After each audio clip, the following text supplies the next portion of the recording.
Back in the day when you would be making a video game, the context and the narrative of what you were doing were very ancillary to the actual gameplay. Storytelling for the past 30 years in gaming has gone from the simplest of, okay, I've got to jump over these things, climb these ladders and save the girl, to these expansive stories which give you backstory to the enemy, backstory to the heroes.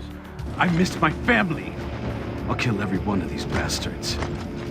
The storyline is going to make Gears 2 darker than the first game. If you follow the storyline, it's got some character arcs and things like that that you know, will really I think surprise people. We wanted to intentionally be kind of like the bad older brother as far as having darker themes and having a bit more nasty, kind of violent, over-the-top moments. Humans are no strangers to war. After all, we've been fighting for as long as we can remember.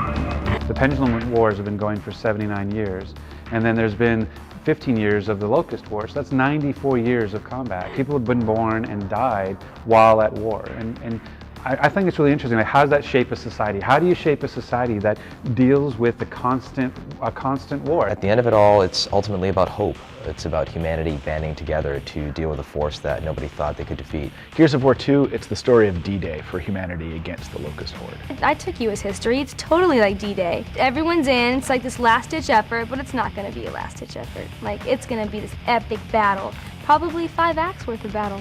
When you have nothing left to defend, you have but one choice, which is to attack. And this is basically it, is that they've put all the pieces together, and all the pieces show that if they do nothing, if they just continue to defend and sort of claim what they already have, that they will lose it all. We think that we're doing all well. We think that we're winning, you know. The locusts are down. We know how to kill them. No. Okay, so they're back. They're taking over the planet again. There it is. The beginning of the end. They're seemingly stronger because now whole cities are sinking into the ground and you don't know why. So Delta Squad is 4 close friends. Marcus Phoenix is our badass anti-hero. His best buddy, Dom Santiago.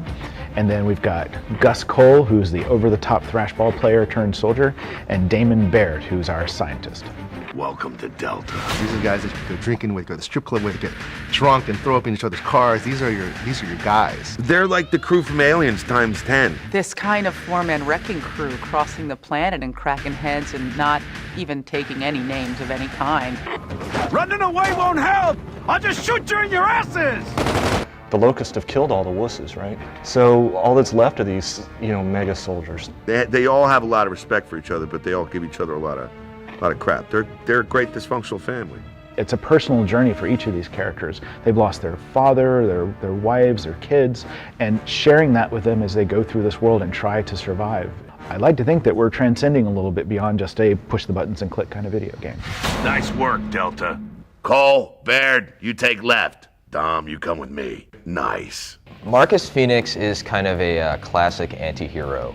Reporting for duty, sir! Drop the sir kid.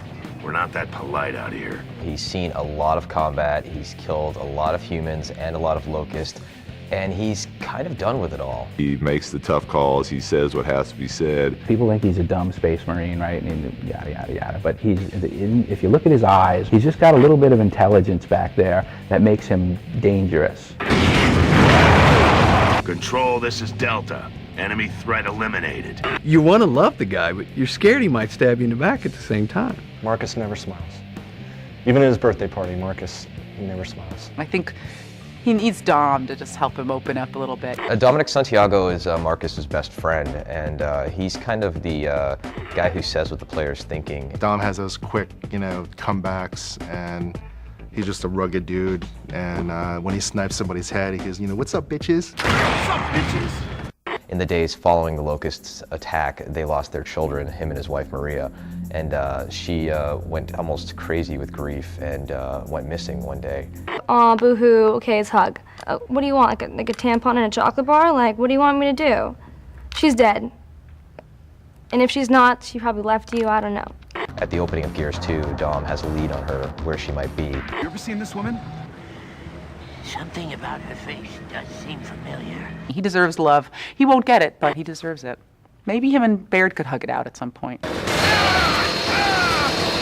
Baird's kind of like the wuss of the group. He's different than Dom. Like, Dom's like this emotional wuss, But Baird is kind of like the, ooh, blood, I don't want to eat that. Baird is the smartass, who's the tech savvy one. He's not the guy who's cocky and doesn't pull his weight. He does his job. Yeah, baby! Is that gotta be? Man, Coltrane, that's the funniest dude on the game. He's that perfect kind of, comic relief in the middle of the fight. He's a Coltrane, baby. Woo! Right? In the flesh, baby. Coltrane is like this hyperactive, just mountain of a man. He's just a wild child. He's a former athlete. He doesn't put up with trash either. He wants to just bum rush everybody. He's not afraid of anything. Nobody plays this game like me. He's the Coltrane, baby! Yeah! He's a combo between a professional wrestler and a football, like the most famous football player of his time. Everybody loves Cole because Cole's a badass. When I play online, I'm Coltrane. That's who I am. And I love him so much that the Cole rap that comes on when you finish Gears is my ringtone on my phone. Woo! Bring it on, sucker! This my kind of shit. Yeah, woo! Bring it on, sucker! This my kind of shit. So embarrassing. Yeah. The Locusts have returned, and they're stronger than ever, and they've brought with them a force that can sink entire cities without warning. I mean, the Locust Horde is unbeatable. There's so many of them. They're so much tougher than humans. It takes 3 guys focusing on 1 drone. They're intelligent savages. They take cover, they don't want to die, and they know how to use weapons, they know how to use armor, they know how to use tactics. Monsters are one thing, okay? But monsters with guns, that's a whole nother thing. Damn, this is what the inner hollow looks like.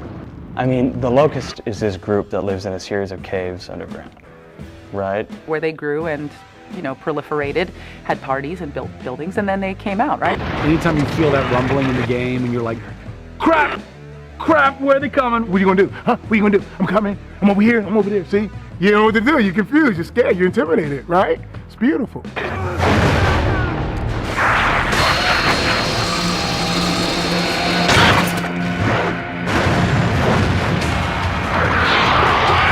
It's a mixture of unbridled rage and brutality. They're the monster side of monster. From the human perspective, you just want to get rid of these guys. I think they should be chainsawed in half and then have their guts thrown across a square of some kind, or perhaps into a dry fountain, or down some stairs at an old mansion.